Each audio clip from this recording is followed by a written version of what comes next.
I now have a TikTok channel as well, and periodically I'll be on TikTok and I'll look at other channels of guitar maker who make guitar products, and they'll have videos of actually showing how they make their products and so on. It's really interesting to see. One such company caught my eye called Dodge's Wood and Iron. I reached out to them to find out how they sold their guitar bodies, and they pointed me to their eBay store. I saw a really, really pretty Telecaster body that had contouring like a Stratocaster and looked like a vintage American longboard surfboard. It was a load from behind Telecaster for the electronics cavity, and it didn't have any holes drilled already for the neck or bridge. What blew me away was the fact that it was only $160. Dodge's Wood and Iron described the body on eBay as a Telecaster body made using Red Alder, and hopefully I pronounced this correctly, Padauk lumber using a tested CNC file, has Strat-ish contours, made to accept standard Telecaster parts. The body is sealed with a satin nitro finish. If you like this video,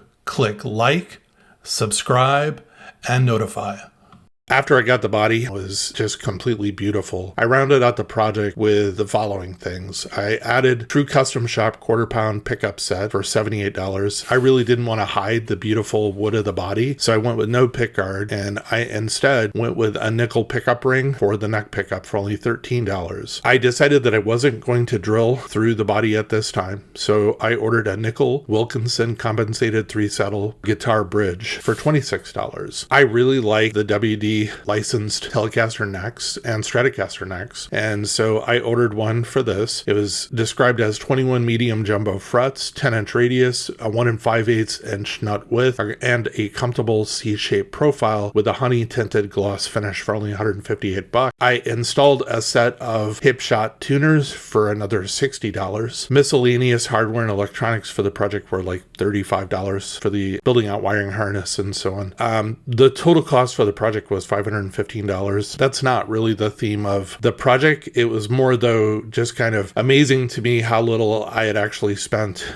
on building such a beautiful guitar. As I said before, when I got the guitar body, it was beautiful. I was really happy with what I got. I was really excited about putting this guitar together. I did not feel like drilling the string holes and installing ferrules at this time, so I opted, as I said before, for the Wilkinson bridge that also handles top loading of strings. Before I installed the bridge, I really needed to install the neck first. I had to drill the holes in the body for the neck. I aligned the neck plate and used it as a guide for the drilling. I started with a pilot hole where I used a self-centering bit that we would normally use to drill door hinges. I've purchased these on Amazon and have used them for drilling holes for bridges, necks, and things like that, and they're really great. The neck itself had not been drilled, so it was easy then to use the holes in the body as a guide for drilling the neck. Once I installed the neck to the body, I set the bridge in place with the bridge pickup installed. The bridge pickup route was already completed, so I used it as my positioning point for the bridge installation. I installed the low and high E strings on the neck to the bridge, and this helped me align everything before drilling. I drilled the outside holes of the bridge first, and then the center holes. After installing the neck and bridge, I focused on building out the electronics for the guitar. I built a modern Telecaster wiring harness, but with a Gibson-style 3-way switch. After installing the harness, I installed the 2 pickups. I did not, as I said before, want to install a pickguard on this and hide the beauty of the wood, so I used the pickup ring and installed it for keeping the neck pickup in place. I could have just drilled holes down into the body in the pickup cavity and installed it like you would a 60s Fender Telecaster Custom, but I decided to use the pickup ring instead because I hadn't done this before on a project. I left the middle pickup route empty at this time. I am planning a second project on this guitar that includes installing the middle pickup. I have a middle position Stratocaster pickup, and I have already ordered the matching pickup ring. I also have a multi-position toggle switch that I will use for this project. I plan on drilling the string through holes in the body and installing ferrules. I do, however, have to say I really like the resonance of the guitar and the acoustic tones that I'm guessing are actually coming from the top-loaded bridge. It actually does sound different. I usually really focus on string through teles and have not really spent a lot of time with top loaders to compare. There is a different tone that is coming out of this guitar, I would have to say.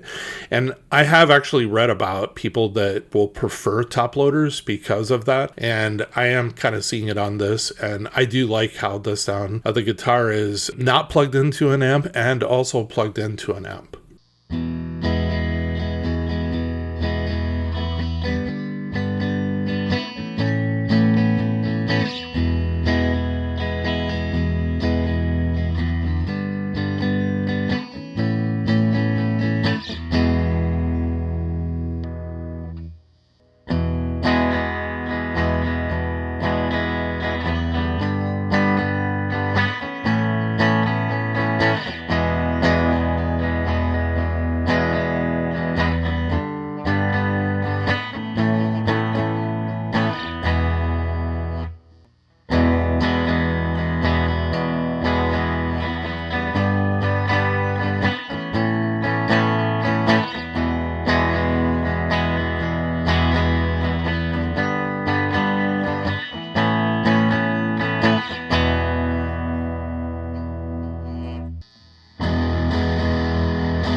If you like this video, click like, subscribe, and notify.